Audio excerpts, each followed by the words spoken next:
We are nature. A breeze quickens in the middle of the forest, and all the tree branches turn in unison, revealing the undersides of the leaves and changing the color of the canopy. The birds startle and take flight together, suddenly, and your heart gets startled with them, surprised by their sudden motion. You look up at the sky through the branches, taken by their beauty, feeling the light dim as clouds pass across the sun, and instinctively monitor the fussing in the branches, relieved to hear it subside when the sun peeks out again from behind the cloud cover. We are nature. Just like the birds, the clouds, and the trees, we're made of the same elements. We engage in a free energy exchange with our world when we breathe and when we eat. We're tuned into nature's cycles. We return our substance to the earth when we die. We are nature. Once this realization kicks in, reality looks a lot friendlier, a kindred spirit of sorts, in whose essence we partake without even realizing. Home. We feel a storm approaching in the tense stillness that precedes it. We learn the movements of the sun so we can tell the hour and the season. We know higher ground by the direction of a stream.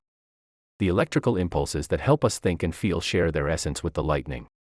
The water in our bodies is just like the oceans. We're carbon-based, not only like every other life form, but like limestone and diamonds as well. Poets said we are stardust, but we needn't go as far as the stars. We are of the earth, and that should be enough. We are attuned to the places we inhabit and synchronize with their rhythms, crops, and weather. We unconsciously align ourselves with our surroundings, pick up on their subtle cues and act upon them without thinking, with a shiver, a startled gaze, a reaction to a sound. We feel the change of seasons in the air, the apprehension of the sudden quiet, the electricity before a storm charging through our bodies, not by conscious choice, but by instinct, just as the birds and animals do. Because everything is made of matter, the things inside our world, as well as us, we tend to forget the other half of being, energy, which runs through everything, animating life and motion, and knows no boundaries in its endless movement, connecting all the components of reality, be they inorganic or alive, in its cohesive web. Pay attention to this energy exchange, to the heat of a stone baked in the sun warming your hands, to the spark of static energy you discharge when the air is dry, to your pruny skin, proof that your body has relinquished its water to the larger volume surrounding it. We share energy with the air when it's too hot or too cold, or when we hear a sound. Whenever we touch something, we engage in an energy exchange. Under a powerful microscope, there is no real boundary between you and the object you hold in your hand, and certainly no barrier to your sharing electrical charge with it.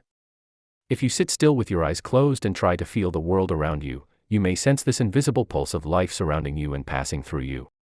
Our ancient instincts are still there, buried under centuries of civilized behavior, and we're not that different from the wildlife when it comes to feeling the unseen shifts of energy around us. We still feel safer with our feet on solid ground and our breath still matches its rhythm to the wind. In conclusion, what are the points worth remembering? 1. We share the same building blocks with everything in nature, be it life or inorganic matter. 2. We are constantly engaged in an energy exchange with our environment. 3.